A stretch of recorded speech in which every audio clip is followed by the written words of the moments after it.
sou Liliane Bortolucci e está começando mais uma edição da Plástico Brasil no ar. Muitas vezes o plástico passa despercebido, afinal a gente está tão acostumado com a presença dele na nossa rotina que muitas vezes nem o notamos, pois o plástico é utilizado praticamente em todas as áreas. Isso acontece porque os materiais poliméricos têm várias características e propriedades que o tornam a matéria-prima mais adequada para resolver muitas necessidades. Só que garantir o desempenho e a segurança dos polímeros exige muito mais análise e tecnologia do que a maioria imagina.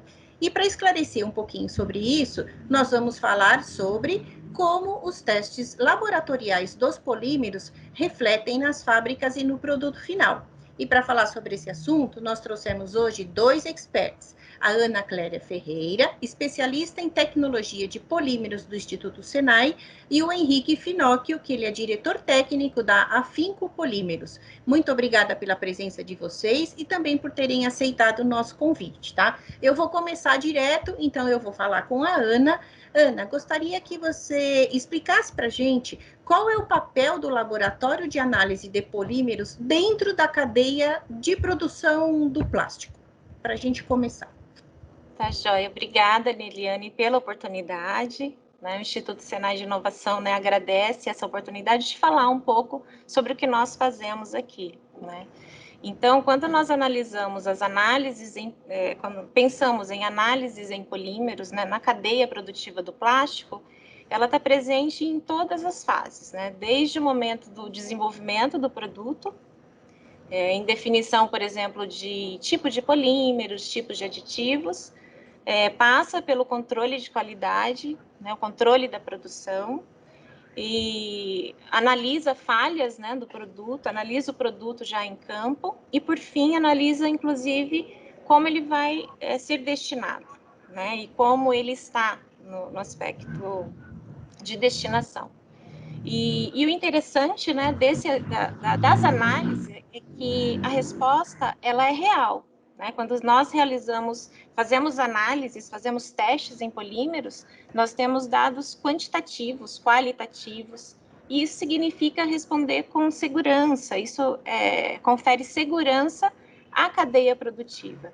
Então, é nesse sentido que os laboratórios de polímeros respondem à cadeia produtiva do plástico. Ah, tá ótimo. É um trabalho intenso, e não pelo menos o que eu imagino é que não seja necessário que a empresa tenha um departamento desse tipo de análise dentro da sua produção, Ele pode ser um trabalho terceirizado e aí que entra os laboratórios de vocês, Mas aí eu vou entrar no Henrique agora. Henrique, para você, assim, na sua opinião, qual é o impacto das análises laboratoriais no produto final oferecido pelas indústrias de transformação, Assim, ele segue normas, as propriedades, os defeitos das peças, o envelhecimento da peça, e se você tem, dentro do que você está acostumado a fazer, se existe uma maior incidência desses resultados que vocês conseguem na indústria de transformação. Eu não sei se você quiser fazer a resposta em partes, Então, seria qual o impacto dessas análises laboratoriais oferecido pelas indústrias de transformação e depois se tem uma incidência maior. Eu agradeço aí pelo convite primeiro, Bom, o impacto das análises ele é muito relevante na qualidade de um produto final. Então, todas as empresas transformadoras, pelo que nós percebemos, aquelas que dão mais importância para a etapa de testes preliminares antes do produto chegar ao mercado, elas oferecem um produto com uma qualidade muito superior.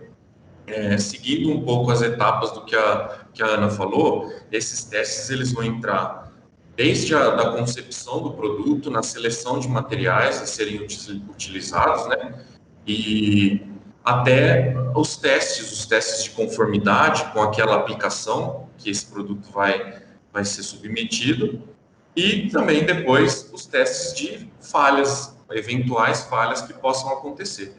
Porém, o produto, quando é submetido a testes em todas as etapas, então teste de matéria-prima, teste de validação de performance e testes de aparência, por exemplo, ele não vai ter muita chance de falhar durante o uso.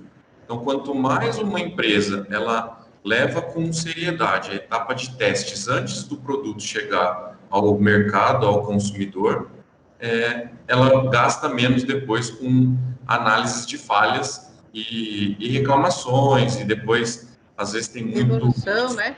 muito recall.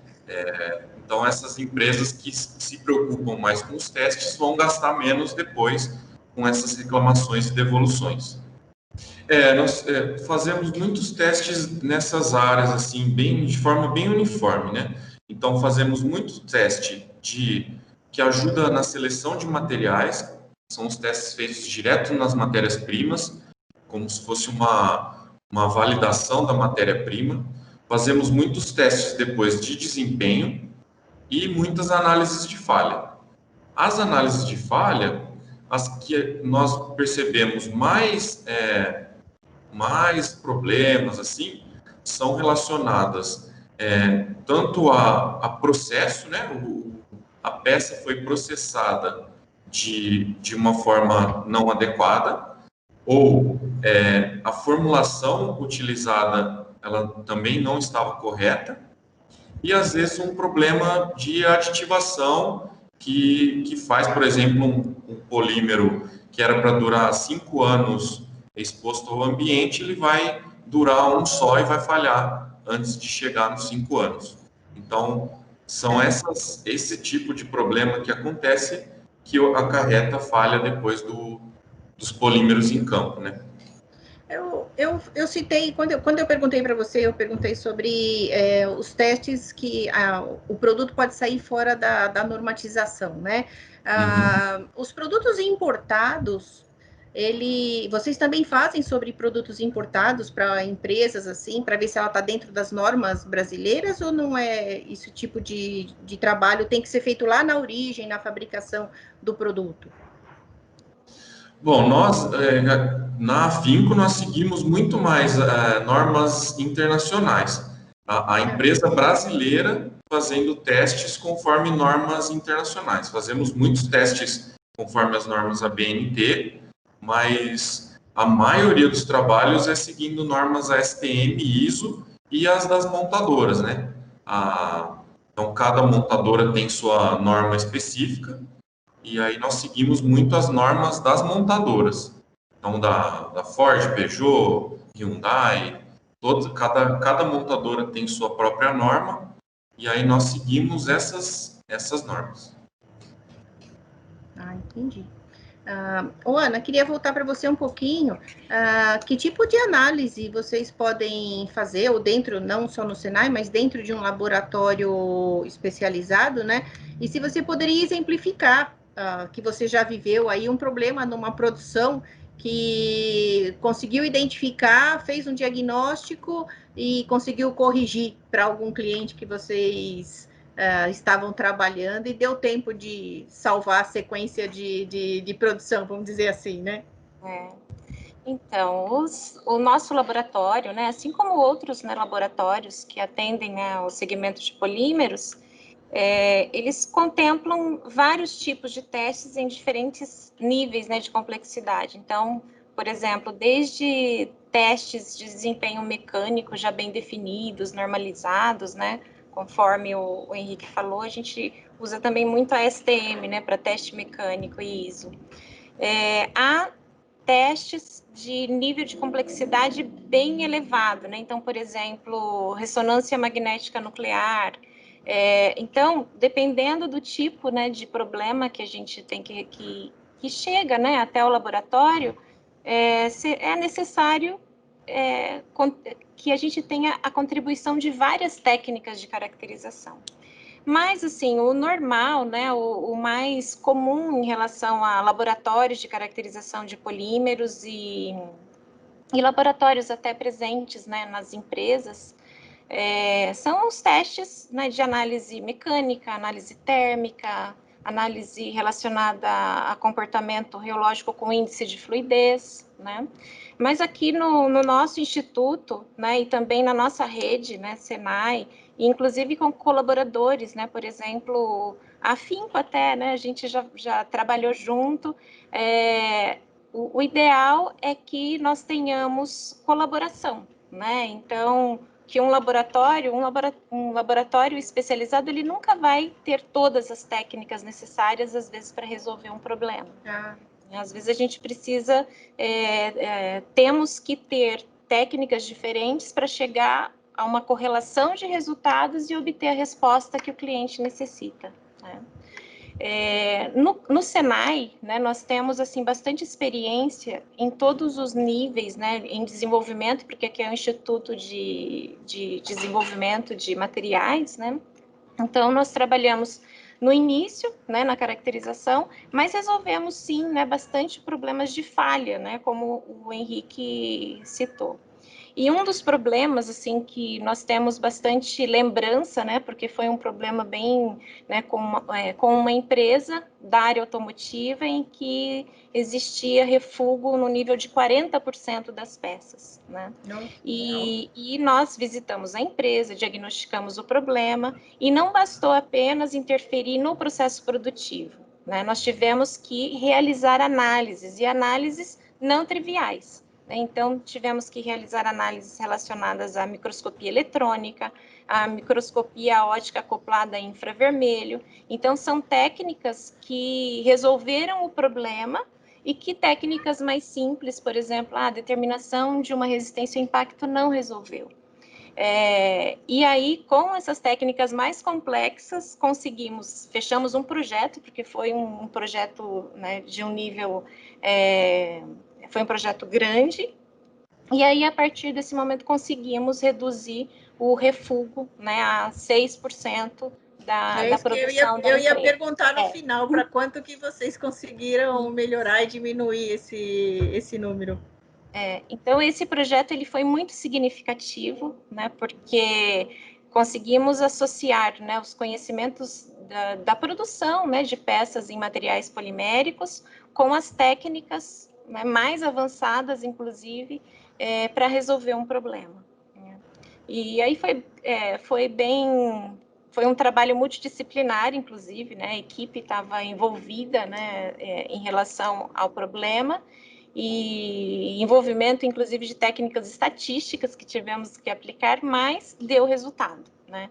Então, foi um projeto, assim, que foi bem legal, assim, para nós, né? Para, inclusive, afirmar, né, que é importante a utilização de técnicas de caracterização para controle de produção, né, para todas as fases realmente, né, da cadeia produtiva. Economiza o dinheiro em si e economiza esse tempo todo que você ia identificar lá na frente um problema, né? No caso de um recall realmente de uma indústria de um carro, né? Porque aconteceu determinada coisa, você consegue prever, antecipar e resolver antes dele sair para a venda, né? Realmente é importante tudo isso. E queria ver do Henrique, se ele tem aí uma historinha aí que você se lembra para compartilhar com a gente de algum projeto que vocês fizeram aí, do exemplo que a Ana nos deu. Você tem como compartilhar com a gente alguma experiência? Nós temos alguns projetos assim, muito são parecidos com esses trabalhos que a Ana mencionou. Um interessante foi uma indústria de embalagens. Eles faziam embalagem para frango congelado. E aí também fizemos todos os testes tradicionais que todo mundo fazia e não tinha diferença entre as embalagens que machucavam as mãos das pessoas ali que trabalhavam com elas, né? Então eles começaram a ter um problema de ter bloqueio nessas embalagens e a pessoa que tinha que manusear não conseguia separar os filmes um do outro e aí acabava machucando a mão. Então tinha um conjunto de amostras ali que dava problema e um conjunto de amostras que não dava e ninguém entendia por quê. Todos os testes de composição dava tudo igual, então nós fizemos infravermelho, fizemos microscopia, fizemos as propriedades mecânicas e uma das técnicas que nós utilizamos foi uma técnica cromatográfica com espectrometria de massas. E nós detectamos que a amostra que estava com problema, ela não tinha um aditivo que ela deveria ter. Então, ficou bem claro que a matéria-prima, ela estava com problema, e aí eles voltaram para o fornecedor de matéria-prima, descobriram que ele, naquele momento, não colocou, que a matéria-prima estava muito cara, e foi isso que gerou o problema todo. Caramba, é meio bruxo ali, né? Tem que descobrir as coisas que estão acontecendo. Deixa eu perguntar um pouquinho, nessa questão agora de Covid, né? Vocês foram acionados para... Porque eu li algumas reportagens que tinha alguns aditivos que você colocava no plástico, que ele agora ele consegue evitar a propagação de 99% dos vírus, porque aquele plástico tem determinada composição. Vocês chegaram a trabalhar nesse tipo de projeto agora, específico nessa época, nessa fase agora de Covid? Posso falar? Pode, Ana. Pode ir. Então, Niliane, aqui no Senai nós tivemos, sim, nós estamos já em finalização de um projeto, um deles não relacionado a aditivos, né, em combate, um deles, né, foi mais relacionado a identificação, né, de um determinado acessório para um respirador mecânico, e a sua confecção e teste, então nós estamos já em fase de finalização. E atualmente, em andamento, nós temos um dos projetos que é a inclusão, né, de um aditivo bactericida já de forma comprovada, e esse aditivo também tem a possibilidade de atuar como um virucida, e é na produção de filmes, né, para embalagens ou outros tipos de aplicação. E esse projeto ele está sendo fomentado pela Embrapa Senai, né, porque o Senai ele é uma unidade credenciada Embrapa, recentemente isso aconteceu, e ele está em andamento. Então tivemos, né, esse contato, e foi uma forma de trabalho assim que tivemos que correr contra o tempo, né, porque quando nós vemos o tema, né, Covid, vidas sendo impactadas, então foi um trabalho assim, são projetos que estão com um tempo, né, de desenvolvimento menor e mais intenso, na verdade mais intenso, o número de horas na verdade é o mesmo. E aí são envolvidos muitos testes, né? Desde o momento de processamento, de incorporação desses aditivos, de teste de desempenho, né, do produto final com a incorporação desses aditivos, e também o teste de verificação se realmente ele vai atuar, né, como um produto que é bactericida ou é virucida. Com a intenção que é inicial do produto, né? Isso, exatamente. Você teve esse tipo de solicitação também, Henrique? Nós tivemos uma das pioneiras no uso de aditivos, né? No caso deles, eles usavam nanopartículas, e eles foram um dos primeiros a lançar. Nós não fazemos esses testes que a Ana mencionou de desempenho depois, né? Para ver se ele realmente é bactericida, virucida. Nós fizemos aqui simplesmente assim, eles processaram o material deles, eles fizeram um estudo com 1%, 2% e 10%. E nós só checamos se esses teores estavam batendo com o teor que foi adicionado. Então, nós fizemos todas as medidas de teor da nanopartícula e só devolvemos essa resposta para eles. Mas já teve uma participação em todo esse processo de combate aí ao vírus, né? Sim, sim. Que legal. E, Henrique, que tipo de fabricante, de transformador, ele pode se beneficiar com esses testes em polímeros, né? E se ele deveria, no que você, ou dos seus clientes, ou do que você conhece todo do universo do plástico, né? Se ele deveria ou não considerar investimentos para melhorar a produção, ou no produto final, ou se ele recebe no meio do processo, ele recebe, no caso é que você contou do frango, né? Se ele recebe um produto pronto de algum fornecedor, se ele formalizar esse processo de forma que não fosse pego de surpresa ali numa produção específica, né? Num caso específico aí que você contou. Eu analisando o perfil dos nossos clientes, eu acredito que não tem um segmento específico. Todos os transformadores de plástico, os fabricantes de matérias-primas e também montadoras e usuários das peças finais podem se beneficiar dos testes. Então, a cadeia de laboratórios no Brasil, ela está cada vez maior, cada vez mais completa. Nós mesmos somos unidos, né? Como a Ana falou, a gente complementa a estrutura do nosso laboratório com os parceiros, nós trabalhamos muito juntos. Por exemplo, o Senai mesmo. O Senai tem uma rede de laboratórios pelo Brasil, então uma empresa, por exemplo, média, pequena, ela não precisa ter um laboratório dela próprio, que requer um alto investimento em equipamentos, em pessoal. Ela pode sim mandar terceirizar esse tipo de análise. E isso vai desde pesquisa e desenvolvimento até testes de desempenho. Mas, no caso do frango, por exemplo, nós percebemos que existia uma técnica de composição que ela poderia ser feita com resultados em 5 dias.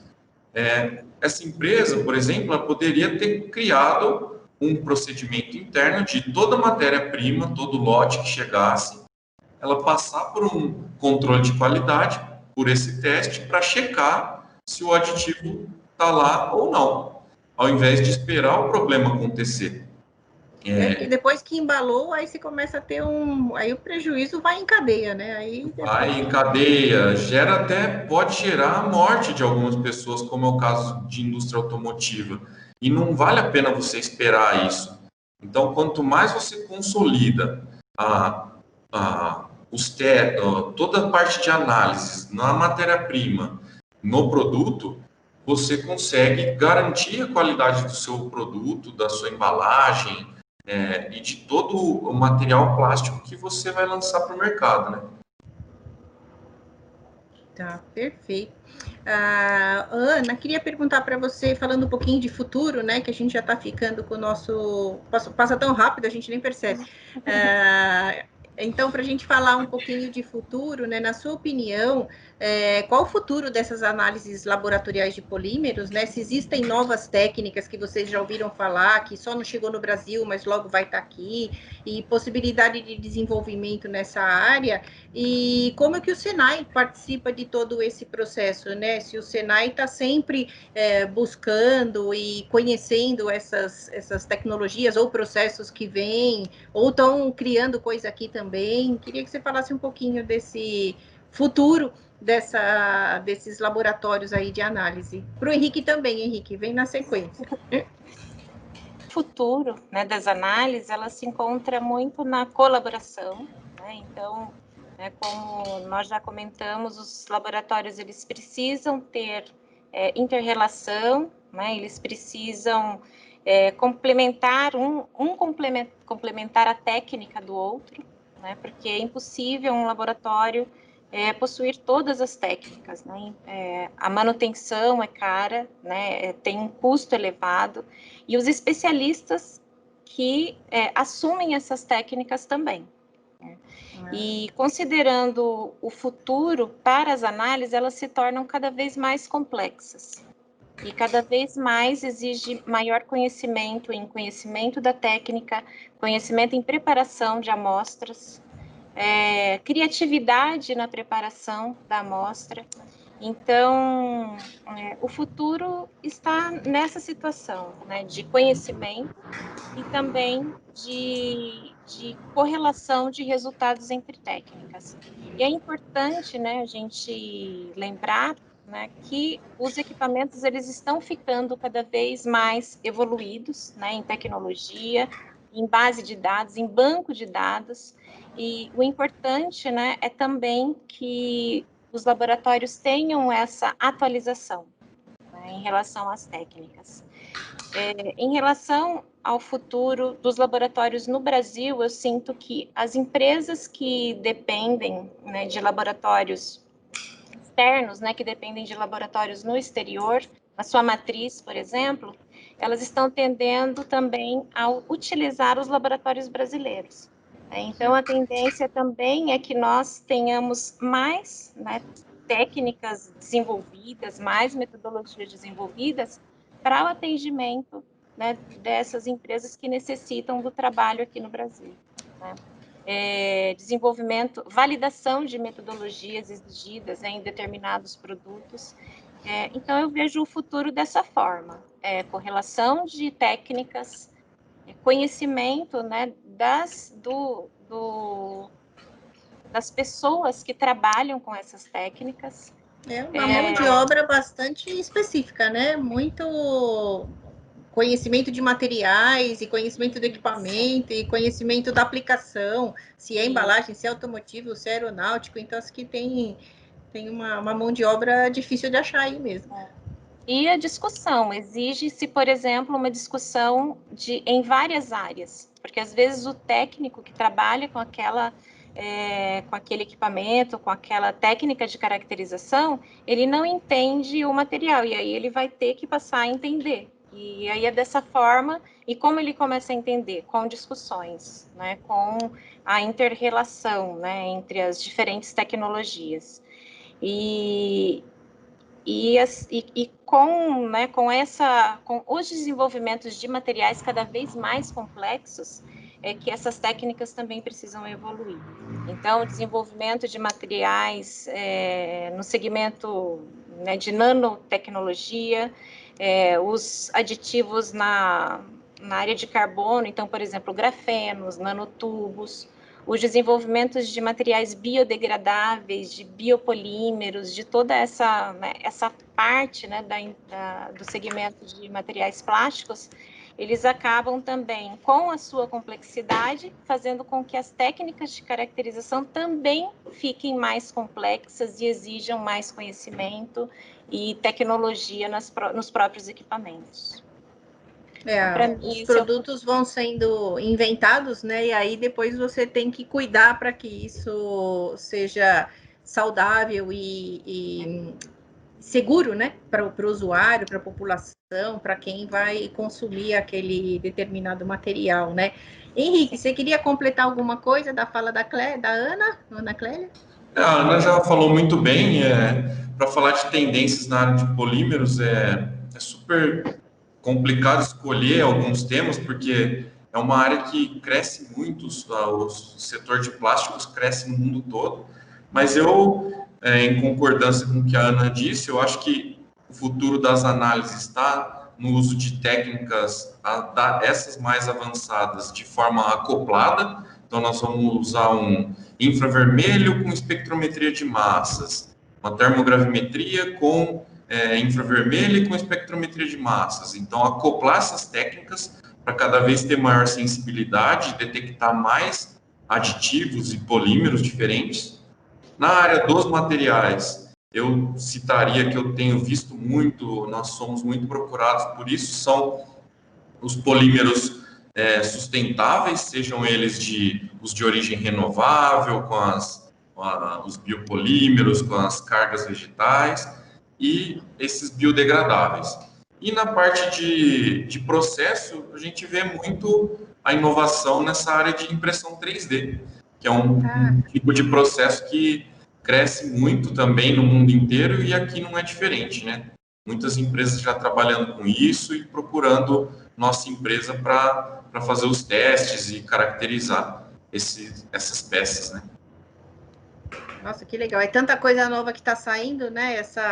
A pandemia trouxe muita coisa, trouxe muita necessidade, né? Que já havia necessidade, mas deu um boom, né? Principalmente na alimentícia, as compras que todo mundo está fazendo, né, de embalagens especiais aí para receber a comida pronta em casa, né? Então tudo isso deu um boom agora, né, de um tamanho aí que acho que ninguém estava esperando por tudo isso, né? Mas realmente precisa ter todo esse cuidado para que nada de dano seja causado, né, para o usuário, para quem está consumindo aquilo lá. Então, eu queria hoje falar que a nossa discussão fica por aqui. É uma pena, porque vocês falaram tantas coisas novas, e acho que a gente teria que desmembrar um por um de cada tema aí que vocês pontuaram, né? Mas a tecnologia e pesquisa estão sempre em desenvolvimento. Então, a gente vai continuar acompanhando as evoluções e trazendo essa discussão à tona para todo o setor do plástico. Eu queria agradecer muito a presença de vocês, a colaboração de vocês dois, do conhecimento que vocês têm, e a gente vai falar em outras oportunidades, com certeza, porque o tema está completamente conectado com a nossa visitação e audiência da nossa Feira Plástico Brasil. Para você que acompanhou o nosso episódio de hoje, não esquece de deixar aqui os seus comentários no YouTube, seguir a Plástico Brasil nas nossas redes sociais. Fica aqui o meu muito obrigado para o Henrique e para a Ana, e a gente conta com vocês aí na próxima. E para vocês que estão nos assistindo, até a próxima e logo, logo a gente se encontra. Até mais. Até, tchau, tchau.